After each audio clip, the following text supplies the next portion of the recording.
इन दिनों social media पर उत्तराखंड में लगी आग की कई तस्वीरें वायरल हो रही हैं।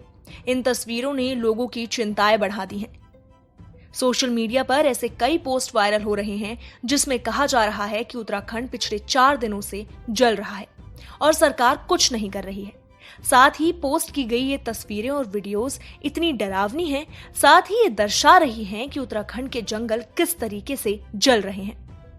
लेकिन क्या सच में उत्तराखंड जल रहा है? इस बात की सच्चाई हमें बताई जयराज जी ने, जो कि उत्तराखंड में प्रमुख वन संरक्षक के पद पर कार्यरत हैं। उन्होंने बताया कि उत्तराखंड में इस तरीके की आग नहीं लगी है। आप भी सुनिए किस तरीके से उन्होंने सोशल मीडिया पर वायरल हो रही इन तस्वीरों और वीडियोस की पोल खोल दी। इधर गर्मी बढ़ी है, इसमें कोई दो राय नहीं है। और फॉरेस्ट में फायर्स भी जो हैं कुछ घटनाएं हुई हैं। और अब तक अगर हम बात करें तो पूरे सीज़न की बात करें अगर अब तक है तो अब तक हमारे फॉरेस्ट में करीब करीब जो है 62 इंसिडेंट हो चुके हैं, 62 घटनाएं हो चुकी हैं। और इसमें रिजर्व फॉरेस्ट है, सिविल फॉरेस्ट है, वन पंचायतें यानी जो हमारे पंचायती वन हैं उनके क्षेत्र हैं। और हमारा करीब 81 हेक्टेयर जो है इसमें जला है। और हमारा जो लॉस हुआ है वो करीब करीब 2,19,000 रुपये का हुआ है। अगर हम इसकी तुलना हम पिछले साल से करें, पिछले साल जो है काफ़ी वनाग्नि की घटनाएं हुई थी, तो पिछले साल इसी समय तक 1600 हेक्टेयर करीब चल चुका था। तो उसकी तुलना में देखिए 1600 और अब है 81, उस हिसाब से स्थिति बहुत ज़्यादा कंट्रोल में है। अब इसमें क्या है कि कुछ जो है सोशल मीडिया में कुछ लोग र्यूमर्स फैला रहे हैं और बड़े गलत पर्सपेक्टिव में जो है इसको दिखा रहे हैं सारे इंसिडेंट को। तो उसमें एक तो यहाँ तक भी लोग कर रहे हैं कि फॉरेन कंट्रीज़ की फ़ोटो जो फायर्स की हैं वो उत्तराखंड के नाम से लगा करके कहा जा रहा है कि साहब देखिए उत्तराखंड की कितनी बुरी हालत है। तो ये बात समझने वाली है कि इस तरह के जो लोग हैं उनका मकसद ही यही है कि कोई हंगामा करें। फैक्ट तो ये है कि सिचुएशन पूरी तरह से कंट्रोल में है।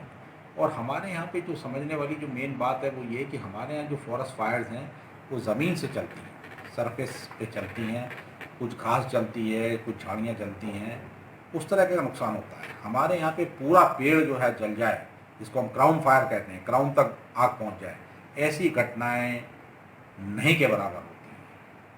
और ये घटनाएँ कहाँ होती हैं इस तरह की क्राउन फायर वाली? ऑस्ट्रेलिया में, अमेरिका में, कनाडा में, इस तरह की कंट्रीज़ में इस तरह की घटनाएँ होती हैं। तो देखने में आ रहा है कि और कंट्रीज़ की पिक्चर उठा करके उत्तराखंड के नाम से लोग सोशल मीडिया में दिखा रहे हैं। और मैं एक बात और कहना चाहूँगा कि जो हमारा हेक्टेयर जला भी है, 80 हेक्टेयर, 81 हेक्टेयर, जैसी बारिशें आएंगी 15 जुलाई को अगर आप वहाँ जाएंगे और कहेंगे कहाँ आग लगी थी, तो आप यही नहीं समझ पाएंगे कि आग लगी कहाँ है, लगी कहाँ थी। ठीक है, कहने का मतलब है कि झाड़ी वगैरह कुछ चलते हैं जो बारिश के आने से बिल्कुल फिर से नॉर्मल हो जाते हैं। जबकि मीडिया में क्या निकाला जाता है कि साहब बहुत जो है राख हो गए, जंगल बर्बाद हो गए। इस तरह की बढ़ा चढ़ा के खबरें दी जाती है जो दुर्भाग्यपूर्ण बात है। फॉरेस्ट डिपार्टमेंट ने बहुत अच्छी तैयारी कर रखी है, फॉरेस्ट डिपार्टमेंट के लोग हर जगह पहुंच रहे हैं। हमने लेटेस्ट टेक्नोलॉजी का हम इस्तेमाल कर रहे हैं, हम सैटेलाइट इमेजेस को देख रहे हैं। सैटेलाइट इमेजेस से हमारे पास तुरंत पता लग जाता है कि कहाँ आग लगी है। हमारे कम्युनिकेशन नेटवर्क बहुत अच्छा है, हमारे जो है जिला प्रशासन वाले पूरी तरह से हमारे साथ सहयोग कर रहे हैं। और जो बहुत अच्छी बात है वो ये है कि स्थानीय लोग हमारे साथ सहयोग कर रहे हैं।